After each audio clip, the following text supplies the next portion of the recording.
Andersen's Fairy Tales by Hans Christian Andersen. The Snow Queen. 7th story. What took place in the palace of the Snow Queen, and what happened afterward. The walls of the palace were of driving snow, and the windows and doors of cutting winds. There were more than 100 holes there, according as the snow was driven by the winds. The largest was many miles in extent. All were lighted up by the powerful aurora borealis, and all were so large, so empty, so icy cold, and so resplendent. Mirth never reigned there. There was never even a little bear ball with the storm for music, while the polar bears went on their hind legs and showed off their steps. Never a little tea party of white young lady foxes. Vast, cold and empty were the halls of the Snow Queen. The northern lights shone with such precision that one could tell exactly when they were at their highest or lowest degree of brightness. In the middle of the empty, endless hall of snow was a frozen lake. It was cracked in 1,000 pieces, but each piece was so like the other that it seemed the work of a cunning artificer. In the middle of this lake sat the Snow Queen when she was at home, and then she said she was sitting in the mirror of understanding, and that this was the only one and the best thing in the world. Little Kay was quite blue, yes, nearly black with cold, but he did not observe it, for she had kissed away all feelings of cold from his body, and his heart was a lump of ice. He was dragging along some pointed flat pieces of ice, which he laid together in all possible ways, for he wanted to make something with them, just as we have little flat pieces of wood to make geometrical figures with, called the Chinese puzzle. Kay made all sorts of figures, the most complicated, for it was an ice puzzle for the understanding. In his eyes the figures were extraordinarily beautiful, and of the utmost importance, for the bit of glass which was in his eye caused this. He found whole figures which represented a written word, but he never could manage to represent just the word he wanted. That word was eternity, and the Snow Queen had said, "If you can discover that figure, you shall be your own master, and I shall make you a present of the whole world and a pair of new skates." But he could not find it out. "I am going now to warm lands," said the Snow Queen. "I must have a look down into the black cauldrons." It was the volcanoes Vesuvius and Etna that she meant. "I will give them just a coating of white, for that is as it ought to be. Besides, it is good for the oranges and the grapes." And then away she flew, and Kay sat quite alone in the empty halls of ice that were miles long, and looked at the blocks of ice, and thought till his skull was almost cracked.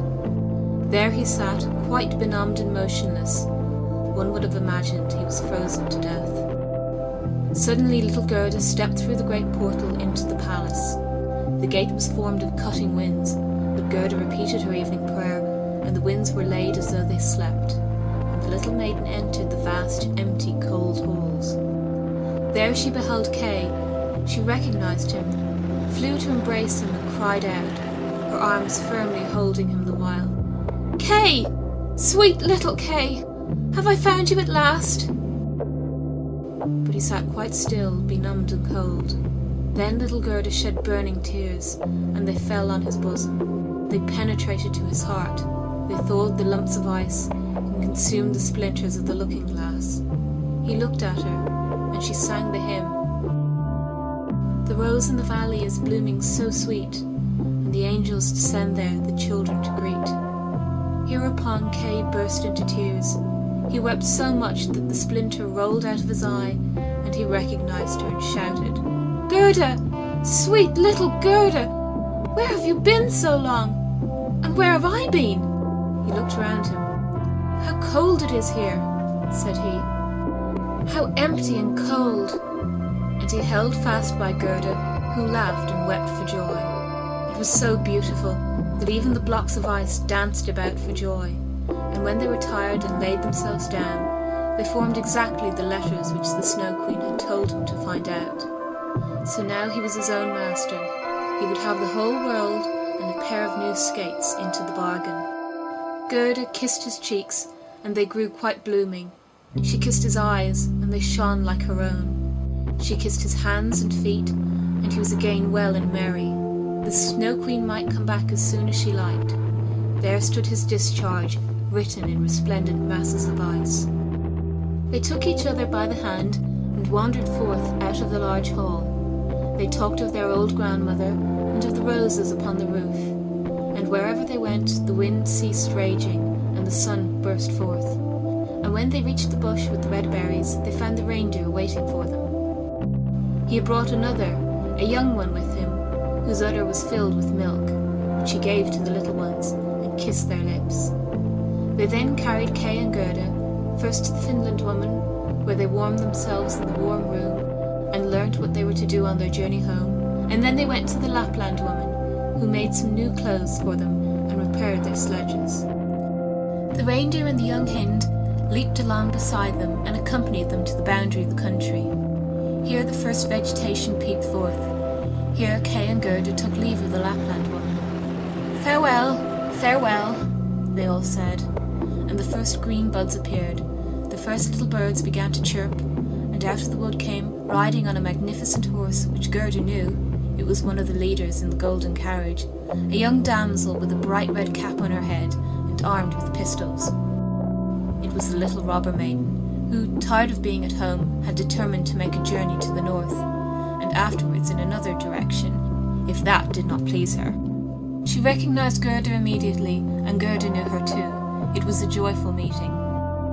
"You are a fine fellow for tramping about," she said to little Kay. "I should like to know, faith, if you deserve that one should run from one end of the world to the other for your sake." But Gerda patted her cheeks and inquired for the prince and princess. "They are gone abroad," said the other. "But the raven?" asked little Gerda. "Oh, the raven is dead," she answered. "His tame sweetheart is a widow, and wears a bit of black worsted round her leg. She laments most piteously, but it's all mere talk and stuff.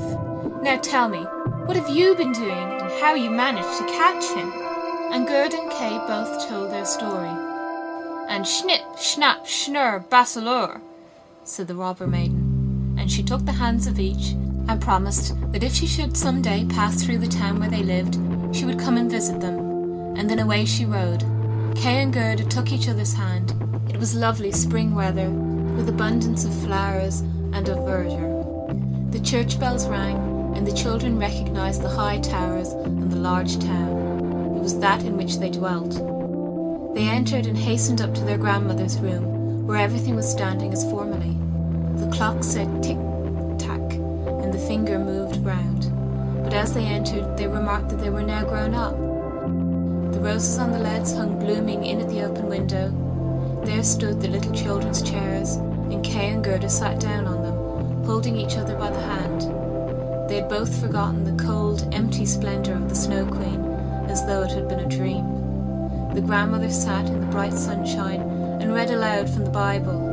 "Unless ye become as little children, ye cannot enter the kingdom of heaven." And Kay and Gerda looked in each other's eyes, and all at once they understood the old hymn. The rose in the valley is blooming so sweet, and the angels descend there, the children to greet. There sat the two grown-up persons, grown up and yet children, children at least in heart, and it was summer time. Summer, glorious summer.